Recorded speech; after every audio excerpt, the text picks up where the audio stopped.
Ikan bandeng si paling istimewa. Ikan pangan populer di Asia Tenggara yang bisa dibuat berbagai olahan penuh cita rasa. Mulai dari ikan bandeng jumbo spesial dengan cabai melimpah, sate bandeng khas Kesultanan Banten, ikan asap, dan sajian khas Makassar, ikan bandeng Palumara. Bahkan bagi warga Tionghoa, ikan bandeng menjadi makanan wajib saat perayaan Imlek karena dipercaya membawa keberuntungan dan melambangkan harapan. Namun siapa sangka jika selama ini hanya dagingnya saja yang dinilai bermanfaat, ternyata sisik ikan bandeng memiliki sejuta khasiat.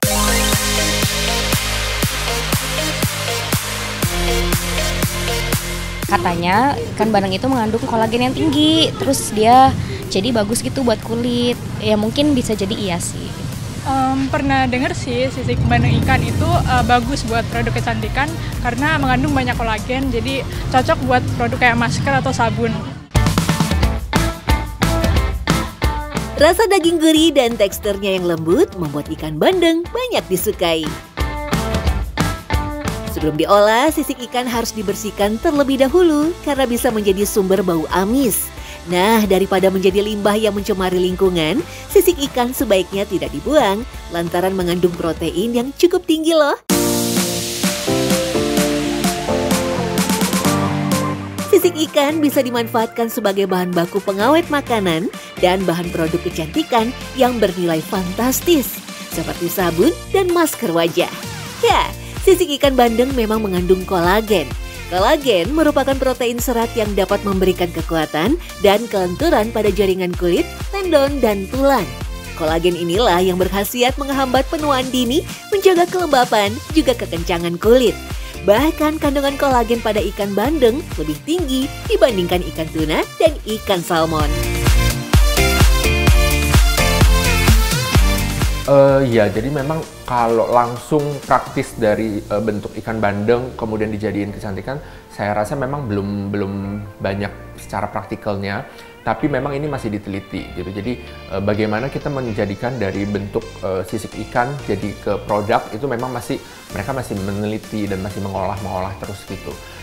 Seharusnya nggak mungkin kita langsung dari sisik ikan bandeng kita langsung tempelin ke wajah, nggak mungkin gitu. Jadi pasti harus diolah dulu dan itu pasti mempunyai prosedur sterilisasi dulu, terus habis itu diolah jadi serbuk dulu, kemudian serbuknya dimasukin ke krim atau gimana, memang masih diteliti gitu. Di beberapa belahan dunia, khususnya bagian barat, tak hanya daging ikan bandeng saja yang diolah, justru sisiknya disulap menjadi hidangan tradisional yang lezat. Seperti di Tiongkok misalnya, sisik ikan bandeng digoreng sebagai hiasan renyah untuk sup berkuah. Demikian pula di Jepang, sebagai konsumen ikan terbesar di dunia, sisik ikan juga bisa diolah menjadi sushi yang disebut kazukiri.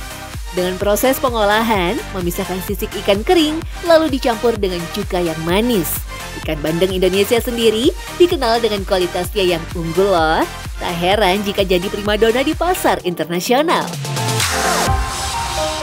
Data dari Badan Pusat Statistik tahun 2024, permintaan pasar global terus bertambah. Ekspor ikan bandeng meningkat hingga 30%. Yap, penjualan ikan bandeng terbilang cukup tinggi, mencapai 779.000 ton per tahunnya. Kalau makan ikan bandengnya, yang kita makan adalah protein yang di dalam ikannya. Sedangkan si manfaat benefit kecantikannya itu dia adanya di sisiknya tadi kan gitu kan. Kita nggak makan sisik ikan bandengnya, kita nggak makan gitu.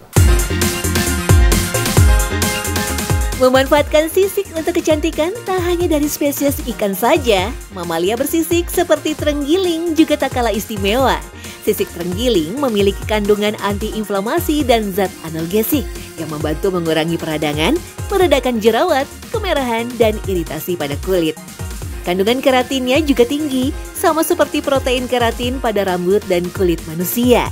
Jangan salah, sisik terenggiling telah digunakan sebagai pengobatan tradisional selama berabad-abad.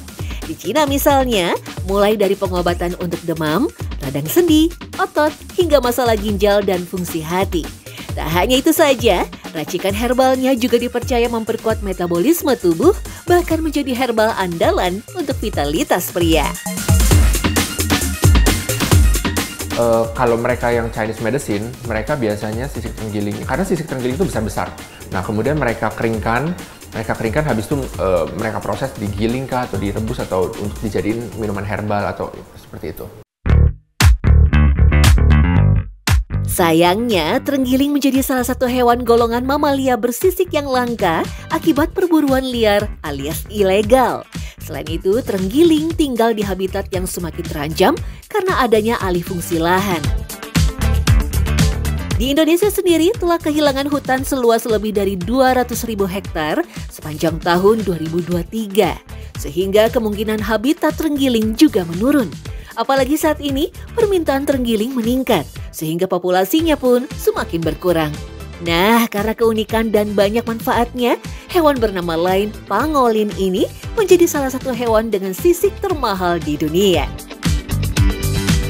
Eits, meski punya sejuta manfaat, tetap tak bisa sembarangan ya, karena terenggiling adalah satwa yang dilindungi undang-undang. Membicarakan terenggiling dibudidayakan sepertinya itu enggak. Karena terenggiling itu sampai saat ini itu tidak ada yang dibudidayakan. Tapi kalau di kebun binatang, ya betul ada. Nah, itu. Tetapi pemanfaatan memang tinggi, sangat-sangat tinggi. Walaupun ada pernah klaim katanya di Taiwan, ada di Cina, ada yang membudidayakan, tapi secara pribadi saya menyaksikan, apalagi untuk sampai menghasilkan untuk sebagai suatu produk produksi begitu ya. Uniknya, mamalia berkulit unik ini memiliki lidah mencapai 40 cm yang bisa melebihi panjang tubuhnya sendiri. Lidahnya dimanfaatkan untuk memudahkan menangkap makanan seperti semut dan rayap. Cara hidup terenggiling menghabiskan waktunya di dalam tanah dengan menggali dan membuat sarang untuk berlindung dan istirahat. Sehingga bila terjadi perburuan, mereka harus mencari ke dalam lubang-lubang. Sebagai perlindungan diri, terenggiling akan menggulungkan badannya menjadi bola dengan sisiknya yang keras. Saking banyaknya pemburuan liar, untuk mempertahankannya, jumlah yang tertinggal beserta titik pasti keberadaannya pun kini dirahasiakan. Kalau di Indonesia, persebaran itu hanya ada di pulau besar, Sumatera, Jawa, Kalimantan, dan dengan sedikit di pulau-pulau satelit, yaitu pulau-pulau yang berhimpitan, berdekatan dengan pulau-pulau besar itu dari Sumatera dan Jawa. Yang terjauh ke arah timur sampai saat ini yang kita pastikan itu hanya sampai Bali. Di luar itu persebaran tidak ada. Jadi hanya terfokus pada 3 pulau besar dengan pulau-pulau satelitnya di situ. Berbicara sisik, sisik bukan hanya terdapat pada ikan atau reptil saja, melainkan juga terdapat pada kulit manusia. Setiap harinya sekitar 30.000 hingga 40.000 sel kulit manusia akan digantikan dengan sel kulit yang baru. Namun ketika terpapar sinar matahari yang berlebih atau dalam kondisi medis tertentu, proses pergantian sel dapat terganggu, sehingga sel kulit akan menumpuk dan menyebabkan kulit menyerupai sisik. Pengobatan yang paling gampang yang pertama adalah cari sabun yang jangan mempunyai efek antibakterial. Jangan banyak sabun yang pewangi-pewangi. Kenapa? Karena itu bikin makin iritasi dan bikin kulitnya makin kering. Dan yang kedua adalah rutin pakai lotion gitu. Lotion juga sebaiknya dihindari yang banyak pewangi-pewanginya. Jadi lotion yang benar-benar pure untuk melembabkan gitu. Nah, itu pengobatan pertama. Kalau memang sudah dilakukan itu tapi tidak membaik, saran saya baiknya mencari pengobatan ke dokter kulit kelamin untuk dapat kita terapi lebih lanjut.